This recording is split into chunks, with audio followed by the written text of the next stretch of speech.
इस वक्त मुंबई से बड़ी खबर आ रही है। मुंबई में आतिशज़दगी की खबर आ रही है। डोंबिवली MIDC में लगी आग। एक केमिकल कंपनी आग के शोलों की लपेट में। कुछ फायर इंजन जाए हादसे पर इस वक्त मौजूद। आग बुझाने की कोशिश की जा रही है। तो बड़ी खबर मुंबई से आ रही है, जहां पर आतिशज़दगी का एक वाक़या पेश आया। डोंबिवली MIDC में लगी आग। एक केमिकल कंपनी आग के शोलों की लपेट में। कुछ फायर इंजन जाए हादसे पर मौजूद। आप तस्वीरें देख सकते हैं, डोंबिवली की तस्वीरें हैं, जहां MIDC में आग लगी है। केमिकल कंपनी आग के शोलों की लपेट में है। कुछ फायर इंजन जाए हादसे पर मौजूद है और आग बुझाने की कोशिश की जा रही है। और इस पूरे मामले पर बात करने के लिए हम सीधे रुख करेंगे मुंबई के, जहां हमारे नुमाइंदे अमित जुड़े हैं। मुंबई डोंबिवली में आग लगने की एक खबर आ रही है। MIDC की बिल्डिंग में आग लगी है। आग कैसे लगी और कितनी शिद्दत की आग है, कुछ क्या जानकारी है आपके पास इस वक्त?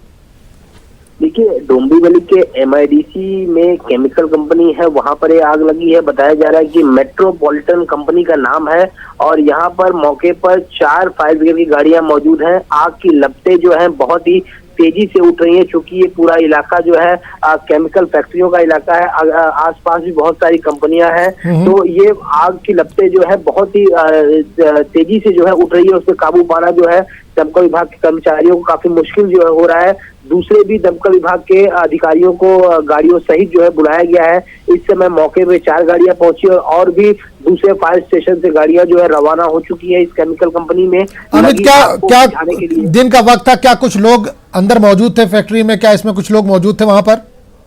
देखिए, अंदर कुछ लोग मौजूद थे, उसमें से बहुत सारे लोगों को जो है बाहर निकाल लिया गया है। जैसा कि मैंने आपको बताया कि पूरे परिसर में जो है कई सारी कंपनियां हैं, रबड़ की फैक्ट्रियां हैं, केमिकल कंपनियां हैं, तो सारे लोगों को जो है बाहर निकाल लिया गया है। लेकिन आग की लपटें जो है बहुत ही तेजी से उठ रही हैं, काबू पाना जो मुश्किल हो रहा है।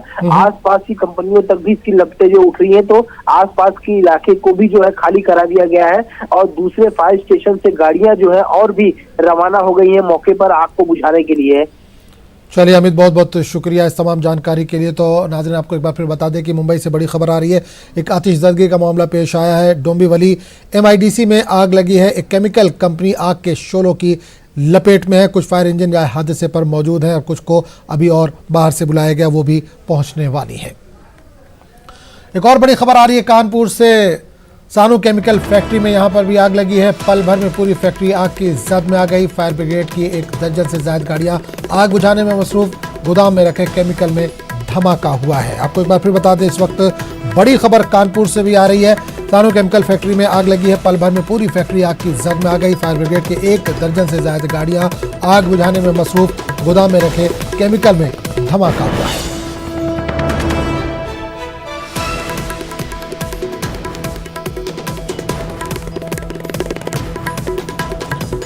तो अब तस्वीरों में इस वक्त देख सकते हैं, ये तस्वीरें कानपुर की हैं, जहां सानू केमिकल फैक्ट्री में आग लगी है। पल भर में पूरी फैक्ट्री आग की जद में आ गई। फायर ब्रिगेड की 1 दर्जन से ज्यादा गाड़ियां आग बुझाने में मसरूफ हैं। गोदाम में रखे केमिकल में धमाका हुआ, जिसकी वजह से आग लगी और पल भर में पूरी फैक्ट्री खाक हो गई।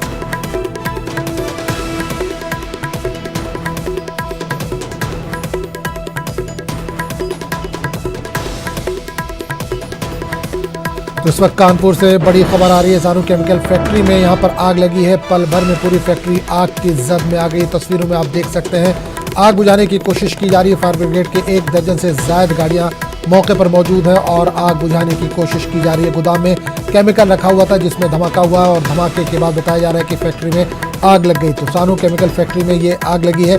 पल भर में पूरी फैक्ट्री आग की जद में आ गई। फायर ब्रिगेड की गाड़ियां मौके पर मौजूद है और लगातार आग बुझाने की कोशिशें हो रही है। आग बुझाने में गाड़ियां मसरूफ है। गोदाम में रखे केमिकल की वजह से धमाका हुआ और देखते ही देखते पूरी बिल्डिंग जो है वो आग के शोलों में लिपट गई।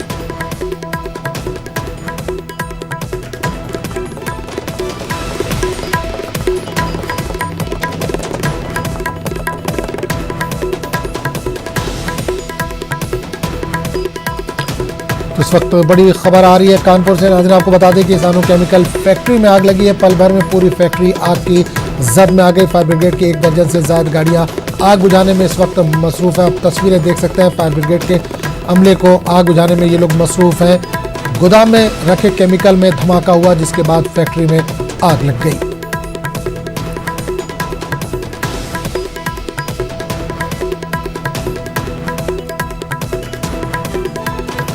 और इस वक्त कानपुर से हमारे नुमाइंदे संदीप जुड़ रहे हैं फोन लाइन के जरिए। संदीप, एक केमिकल फैक्ट्री में आग की खबर है कानपुर में, क्या ताजा जानकारी है? किस चीज की फैक्ट्री थी संदीप?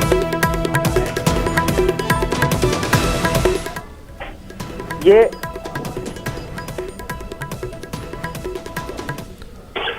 संदीप, अगर आप तक आवाज पहुंच रही है तो सानू केमिकल फैक्ट्री में आग लगने की खबर आ रही है, क्या ताजा जानकारी इस वक्त? क्या आग पर काबू पा लिया गया है? जी आजम, मैं आपको बता दूं कि ये पनकी थाना क्षेत्र के साइट नंबर 2 का मामला है, जहां पर केमिकल फैक्ट्री में आग लगी है। और ये आग इतनी भीषण थी कि यहाँ पर काफी देर तक धमाके होते रहे और उस आग पर काबू पाने के लिए लगभग 1 दर्जन दमकल की गाड़ियां पहुंची और आग पर लगातार जो है काबू पाने का प्रयास किया जा रहा है, लेकिन धमाके होते जा रहे हैं। कुछ लोग ये भी आशंका जता रहे हैं कि कुछ लोग अंदर हो सकते हैं, लेकिन अभी पूरी जानकारी इसकी मिल नहीं पा रही है और आग बुझाने का पूरा प्रयास किया जा रहा है। बताया जा रहा है केमिकल फैक्ट्री के अंदर और क्या कुछ तैयार हो रहा था, इस तरह की कुछ जानकारी मिल पा रही है? जी शॉर्ट सर्किट से अभी ऐसा अनुमान लगाया जा रहा है कि क्योंकि केमिकल ज्वलनशील पदार्थ है, इसलिए शॉर्ट सर्किट की वजह से वहां पे काफी सारा केमिकल था। केमिकल की गाड़ियां भी मौजूद थी क्योंकि एक बड़ी फैक्ट्री थी, इंडस्ट्रियल एरिया है पनकी थाना क्षेत्र साइट नंबर 2, इसलिए जो है वहां पर ज्यादा केमिकल होने की वजह से धमाके जैसे हो रहे हैं, ड्रम्स रखे थे उनकी वजह से धमाके की बात कही जा रही है। साथ ही अभी तक जो जान के नुकसान की कोई बात सामने नहीं आई है, लेकिन आशंका जताई जा रही है कि कुछ लोग फैक्ट्री के अंदर थे। जी, तो क्या उन लोगों को निकाल लिया गया? निकालने की कोशिश अभी जारी है? जी, जब आग वहां पर लगी तो जो लोग देख रहे थे कि आग लगने शुरू हुई, धमाके होने शुरू हुए, तो लोग खुद ब खुद भागने लगे। वहां के प्रत्यक्षदर्शियों ने ऐसा बताया कि वहां पर लोग भागने लगे, लेकिन कुछ लोग कह रहे हैं कि कुछ लोग अभी सामने नहीं आए हैं, इसलिए ये अनुमान लगाया जा रहा है कि शायद कुछ लोग अंदर हो सकते हैं। चलिए, बहुत बहुत शुक्रिया संदीप इससे तमाम जानकारी के लिए। महाराष्ट्र के वजीर आला उद्धव ठाकरे एनपीआर कराने के हक में। उद्धव ठाकरे ने कहा कि एनपीआर एक तरह से मर्दमशुमारी है और ये हर 10 साल में की जाती है। इन्होंने कहा कि सेंसस के कॉलम में क्या है ये एक बार खुद देखेंगे। साथ ही उद्धव ने एक बार फिर कहा कि एनआरसी महाराष्ट्र में लागू नहीं होगी क्योंकि एनआरसी से हिंदू मुस्लिम ही नहीं आदिवासी भी मुतासिर होंगे।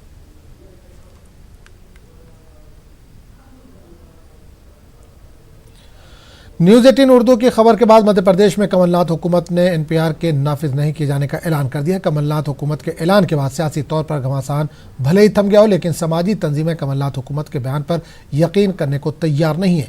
जमात उलमा मध्य प्रदेश ने कमलनाथ हुकूमत के बयान को ये कहकर मुस्तरद कर दिया कि जब तक एनपीआर को लेकर हुकूमत की जानिब से तहरीरी तौर पर वापसी का गजट नोटिफिकेशन जारी नहीं किया जाता, तब तक मध्य प्रदेश में तहरीक जारी रहेगी। एनपीआर मध्य प्रदेश हुकूमत और जमात उलमा के मौक़िफ़ पर हमारे नुमाइंदे मेहताब आलम ने एमपी जमात उलमा के सदर से खास बातचीत की। मध्य प्रदेश में एनपीआर को लेकर जो घमासान छिड़ा हुआ है न्यूज़ 18 की खबर के बाद और जिस तरह से समाजी तंजीमों ने इस मसाइल को उठाया, कमलनाथ हुकूमत ने इस पर बैकफुट पर कदम रखा और इसको नहीं नाफिज करने का ऐलान तो कर दिया, लेकिन हमें देख रहे हैं कि समाजी तंजीमें इससे मुतमईन नहीं। इस पर बातचीत करने के लिए मध्य प्रदेश जमात उलमा के सदर हाजी मोहम्मद हारून साहब हमारे साथ मौजूद। उनसे जानते कि हाजी साहब, जो न्यूज़ 18 ने खबर दिखाई थी एनपीआर के गजट नोटिफिकेशन का, आप लोगों ने इस पर एहतजाज किया, लिखा भी, अब तो उन्होंने कह दिया लागू नहीं होगा, फिर आप लोगों के एतराज़ क्यों आए?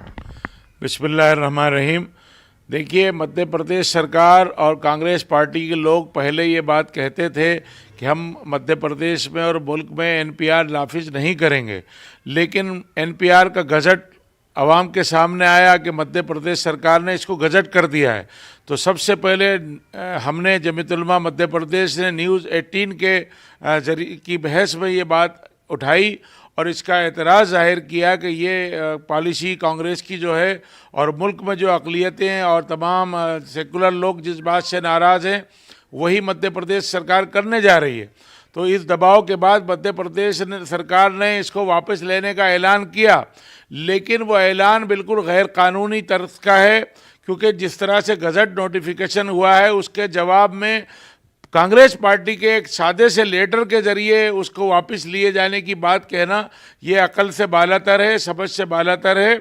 हमारा मुतालबा है, क्योंकि गजट नोटिफिकेशन जो होता है वो हुकूमत के ज़रिए गवर्नर के दस्तखत के बाद गजट होता है, तो उस गजट नोटिफिकेशन को डी नोटिफिकेशन भी कानून के दायरे में किया जाना चाहिए। हमारा ये मुतालबा है कि सरकार उसको डी नोटिफिकेशन करे और वापस ले, और जब तक गजट का डी नोटिफिकेशन नहीं होता है, यानी गजट में ही उसकी तरदीद नहीं होती है, तब तक हमारा मुतालबा और हमारी तहरीक इसके खिलाफ जारी रहेगी इंशाअल्लाह ताला। में देखते हैं कि जमात उलमा मध्य प्रदेश ने अपना मौक़िफ़ वाज़ेह कर दिया है और उसका कहना है कि जब तक इसके जो है तरदीद गजट नोटिफिकेशन के जरिए नहीं किया थी तब तक कोई एहतजाज जारी रहेगा। और यकीनी तौर पर अगर बात करें तो ये तहरीक और ये लड़ाई जो है लंबी है और अभी इस पर हमें इंतज़ार करना होगा। कैमरामैन शेख अफजल के साथ मैं तावा आलम, न्यूज़ 18 भोपाल।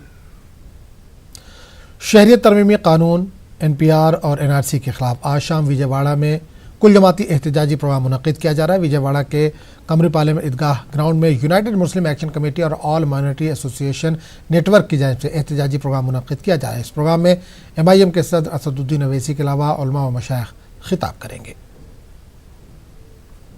साहब, आप इस प्रोग्राम में जो है एक खुसूसी मेहमान की हैसियत से इस इजलास आम में आप शामिल हो रहे हैं, और ये इजलास जो है रखने का जो मेन मकसद यही है कि जो काले कानून लाए गए हैं, इन काले कानून के एगेंस्ट दिसंबर 7 तारीख से लेते हुए तो आज की तारीख तक कंटिन्यूस हर एक सेकंड पर भी जो है हमारा एहतजाज बराबर दर्ज करवाते रहे। और आज ये वक्त आया है कि विजयवाड़ा की तारीख इंशाल्लाह गवाह रहेंगी। आज ये जो प्रोग्राम यहाँ पर विजयवाड़ा में हो रहा है, इंशाल्लाह इसके अंदर पूरे सूबे आंध्र प्रदेश की जानिब से इंशाल्लाह तकरीबन 30 से 40 हज़ार लोग जो है यहाँ पर जुड़ने के पूरे इम्कानात हैं। हिंदुस्तान के मुसलमानों की धड़कन जनाब बैरिस्टर असदुद्दीन अवैसी साहब, सदर ऑल इंडिया मजलिस इत्तेहादुल मुस्लिमीन व MP हैदराबाद शहर विजयवाड़ा तशरीफ़ ला रहे हैं, जिनके जलसे के इंतज़ामात आप यहाँ देख सकते हैं।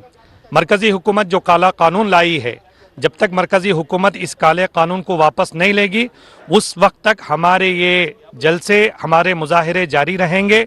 और हम हिंदुस्तान के मुसलमानों से अपील करना चाहते हैं कि ये हमारे आज़ादी का और हमारे हिंदुस्तानी होने का सबूत का मसला है कि जब तक मरकज़ी हुकूमत इस बिल को वापस ना ले उस वक्त तक हम अपनी आखिरी सांस तक की लड़ाई लड़ते रहेंगे। 15 दिसंबर को जामिया और न्यू फ्रेंड्स कॉलोनी में हुए तशद्दुद के मामले में पुलिस ने साकेत कोर्ट में चार्जशीट दाखिल कर दी है। पुलिस ने अपनी चार्जशीट में भीड़ को उकसाने के इल्जाम में शर्जील इमाम का नाम लिया, जबकि जामिया के किसी भी तालिब इल्म को चार्जशीट में शामिल नहीं किया गया है। पुलिस जांच में गोली चलने और 3.2 mm पिस्तौल का खाली कार्ट्रिज मिलने की बात कही गई है। पुलिस ने चार्जशीट में कॉल रिकॉर्ड्स, CCTV फुटेज और दर्जनों गवाहों के बयान भी शामिल किए हैं। इस मामले में पुलिस ने अब तक 17 अफराद को गिरफ्तार किया है। 9 अफराद को न्यू फ्रेंड्स कॉलोनी से जबकि 8 अफराद को जामिया इलाके से तहवील में लिया गया।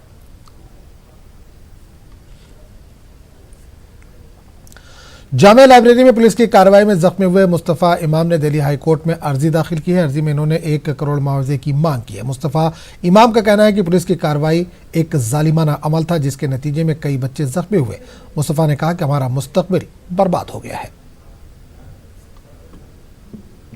पहले मेरा पूरा नाम मोहम्मद मुस्तफ़ा है। मैं यहाँ MA सेकेंड ईयर का स्टूडेंट हूँ। उस दिन मैं लाइब्रेरी में 9:30 से पढ़ाई कर रहा था सुबह से ही।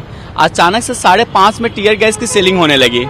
5:45 के करीब ये जो सेलिंग थी बहुत ज़्यादा बढ़ गई थी। 6 बजे फोर्सफुली पुलिस अंदर घुसती है, कोई वार्निंग नहीं दिया जाता है और अचानक से लाठी चार्ज कर दिया जाता है सब पे। मुझे भी मारा जाता है, मुझसे कहा जाता है कि मुझसे भी मारा जाता है, जबकि मैं किसी भी प्रोटेस्ट से मुझे लेना देना नहीं है।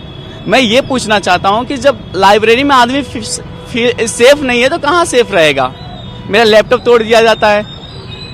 मेरा तो सवाल ये था कि मेरा क्राइम क्या है। दिल्ली पुलिस बताए कि ये मेरा क्राइम क्या है। मेरा कैरियर से खेल गए वो लोग, मैं क्या करूंगा आप बताइए। मेरे जून में एग्जाम होने वाले हैं। दिल्ली हाई कोर्ट में कंपनसेशन का केस किया हूँ दिल्ली पुलिस के खिलाफ, 1 करोड़ कंपनसेशन के खिलाफ। और मेरा केस मेरे एडवोकेट हैं कोलिन गोंजाल्वेज और नबीला हसन। FIR हम लोगों ने 23 तारीख को कंप्लेंट किया है दिल्ली पुलिस ऑफिसर के खिलाफ, लेकिन अभी तक इन्वेस्टिगेशन ऑफिसर अलॉट नहीं किया गया है। 1 महीने से ज्यादा होने जा रहे हैं। दिल्ली पुलिस का रवैया मुझे बिल्कुल समझ में नहीं आ रहा है, क्या कर रहे हैं। अभी मैंने सुना है कि SIT फॉर्म कर रहे हैं, लेकिन SIT पे मुझे कोई भरोसा नहीं है, क्योंकि आप अपने केस में कैसे जज हो सकते हो।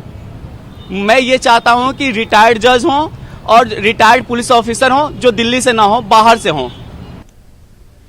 शाहीन बाग में CAA को लेकर एहतजाज जारी है। बड़ी तादाद में ख्वातीन इसमें शिरकत कर रही है। शाहीन बाग में एहतजाज कर रहे बुजुर्ग ख्वातीन का क्या कुछ कहना है, हमारे नुमाइंदे शंकर आनंद ने उनसे खास बातचीत की।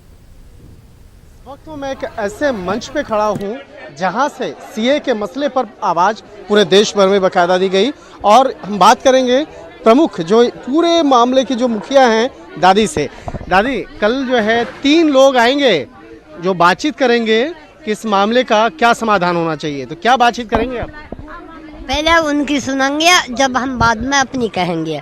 हमारे चाहिए हुई है सीए एनआरसी एपीआर ये सब वापिस करवा दो और लिख के दे दो हमें, हम उठ जाएंगे। हमारी कोई मांग नहीं है और तुम जो कुछ हमारे साथ करा वो हमने बर्दाश्त कर लिया, अब हम पे बर्दाश्त नहीं हो रही। जब हमारे बच्चों को मार रहे हैं तो हमारा जी का क्या होगा?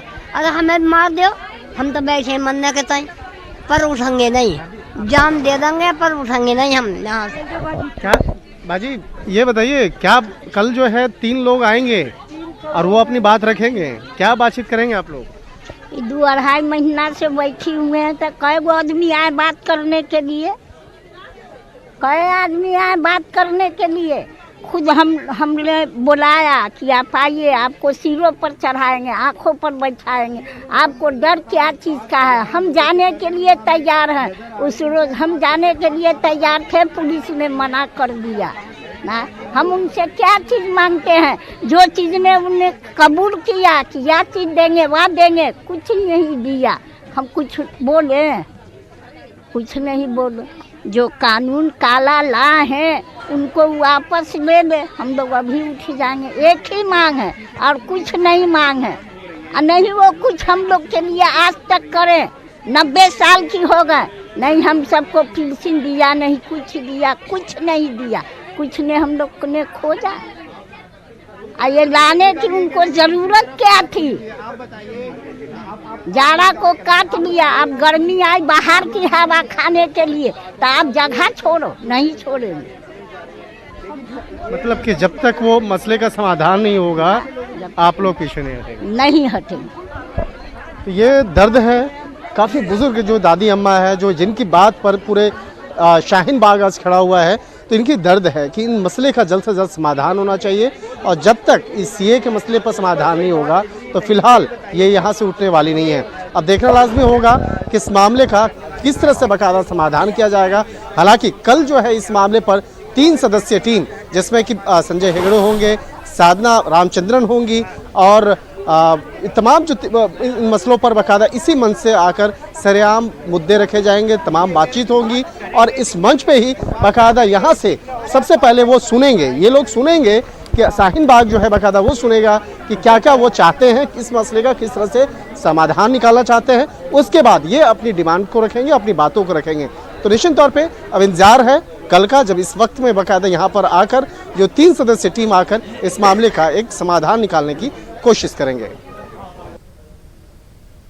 सीएए, एनआरसी और एनपीआर के खिलाफ मुंब्रा में दिल्ली के शाहीन बाग के तर्ज पर ख्वातीन का एहतजाजी धरना जारी है।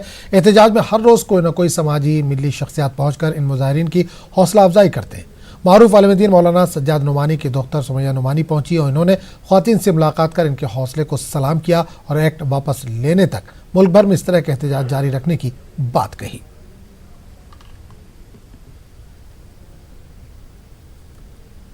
इसमें कोई शक नहीं है कि 1 महीना कल हो जाएगा और ये बहुत लंबा पीरियड होता है। किसी भी औरत के लिए 2 दिन लगातार घर से निकलना बहुत डिफ़िकल्ट होता है।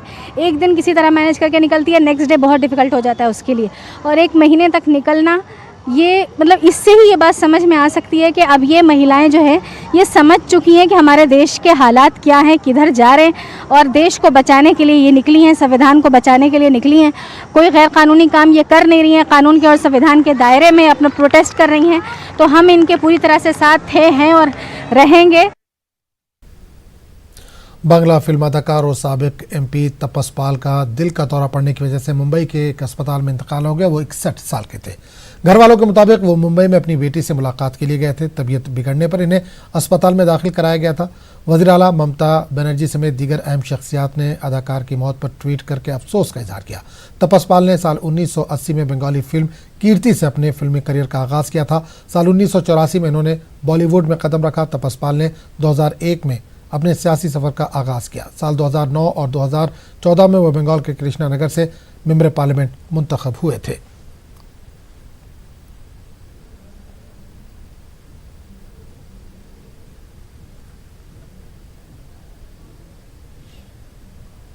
একসঙ্গে ছবি করেছি, আমি 79 থেকে শুরু করেছি, আমার ছবি রিলিজ করেছে, ওরা 80-তে রিলিজ করেছে, মানে একদম পিটোপিটি এসছি আমরা। সেইখান থেকে শুরু হয়ে প্রায় 15 থেকে 20 বছর আমি, বুম্বা, তাপস পাল তিনজনে ট্রায়ো আর কি, মানে থ্রি মাস্কেটিয়ার্স আমরা যেন রুল করেছি বাংলা ইন্ডাস্ট্রিটাকে। সুপারহিট ছবি সবাই দিয়েছি আমরা। একটা অন্য চেহারা ছিল, গমগমে চেহারা ছিল তখন ইন্ডাস্ট্রি একটা।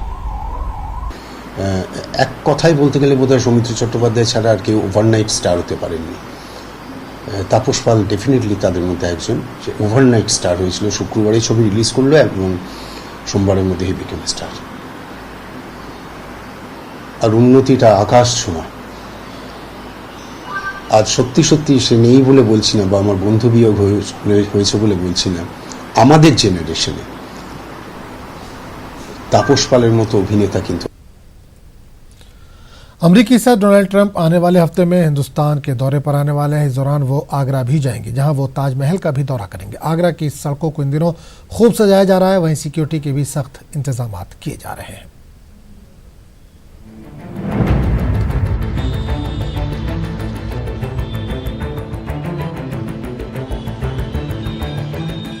ताजमहल का शहर आगरा अमेरिकी सदर डोनाल्ड ट्रंप के इस्तकबाल के लिए बिल्कुल तैयार है।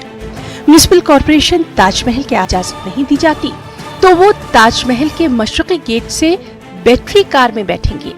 कल भी अमेरिकी हुकाम की एक और टीम ने मकामी इंतजामिया के साथ ताजमहल में सिक्योरिटी की सूरत हाल का जायजा लिया। न्यूज़ 18 से बातचीत में यूपी के एक सीनियर ऑफिसर ने जानकारी दी कि उन्हें ये जानकारी फराहम की गई है कि सदर ट्रंप 24 और 25 फरवरी को हिंदुस्तान आएंगे और उन्हें इस दौरे के लिए तैयार रहने को कहा गया है। उन्होंने ये भी कहा कि ट्रंप 24 फरवरी को अहमदाबाद जाएंगे, जिससे साफ जाहिर होता है कि वो 25 फरवरी को ही ताजमहल आएंगे। ताहम अमेरिकी सदर के दौरे के हवाले से हतमी शेड्यूल का अभी भी इंतजार है। Bureau report, news 18 Urdu. Bandipora का सरहदी इलाका गुरेज बर्फबारी की वजह से कई माह तक मुल्क के दीगर हिस्सों से कटा रहता है। दिलचस्प बात यह है कि गुरेज के नौजवान नासाजगार मौसमी हालात के बावजूद बर्फ की मोटी चादर पर क्रिकेट टूर्नामेंट मुनक्किद करते हैं, ताकि हुकूमत गुरेज में भी विंटर स्पोर्ट्स की तरफ ध्यान दे।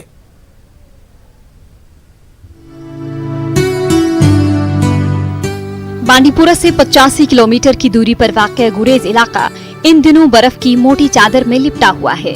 बर्फबारी और ठंडी हवाओं की वजह से इन दिनों इलाके में बहुत कम लोग अपने घरों से बाहर निकलते हैं।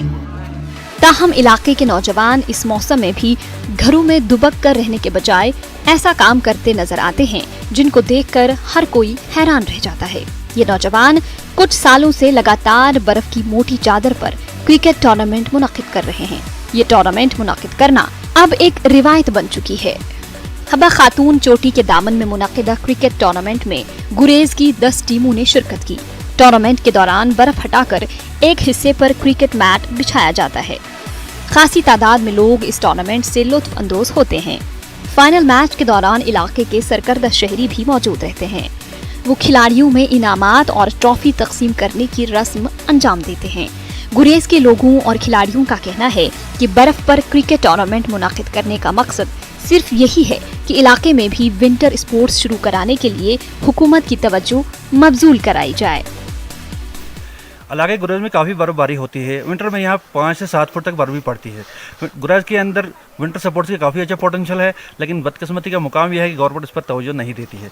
गवर्नमेंट से मेरी यही गुजारिश होगी कि गुलमर्ग की तरह भी यहाँ भी विंटर सपोर्ट लगाया जाए। लेकिन ये टूर्नामेंट जो यहाँ तक मौजूद रहता है तो बाहर ये तो वहाँ पे ये टूर्नामेंट नहीं देखा जाता है, क्योंकि यहाँ पे हमारे पास उतना फाइनेंशियल या सपोर्ट नहीं है ताकि ये टूर्नामेंट जो ये बाहर भी जाए, बाहर के लोग भी देखें। तो यहाँ पे बाकी और भी सुनो क्रिकेट के अलावा सुनो स्केटिंग है, सुनो हॉकी, वो भी हो सकती है। तो गवर्नमेंट से अपील करते हैं कि इस खूबसूरत इलाके की तरफ थोड़ा तवज्जो दे, ताकि यहाँ का जो नौजवान टैलेंट है वो जाके नेशनल या स्टेट लेवल को रिप्रेजेंट करे। तो यहाँ पे मार्च में गुलमर्ग में जो खेलो इंडिया के तहत जो खेल होने वाले हैं वो हमारे गुरेज में भी मतलब एक कम से कम एक टूर्नामेंट जो है हमारे गुरेज में भी एक इजरा करे, जिससे हमारा और ये जो बच्चे जो हमारे खेल रहे हैं, नौजवान जो बच्चे खेल रहे हैं, उनका मुस्तकबिल भी इसी तरह से जैसे उन लोगों का मुस्तकबिल जो है चल रहा है वैसा हमारा भी चल रहा है। काबिले सत्ताइश बात यह है कि गुरेज के नौजवान कड़ाके की ठंड में कुछ सालों से लगातार क्रिकेट टूर्नामेंट मुनाकिद करते आए हैं। वो चाहते हैं कि अरबाब इख्तिदार की नजर इस खूबसूरत इलाके पर भी पड़े। जरूरत इस बात की है कि हुकूमत गुलमर्ग और दूसरे इलाकों की तरह गुरेज में भी विंटर स्पोर्ट्स की जानिब तवज्जो दे। न्यूज़ 18 के लिए बांडीपुरा से सईद की रिपोर्ट।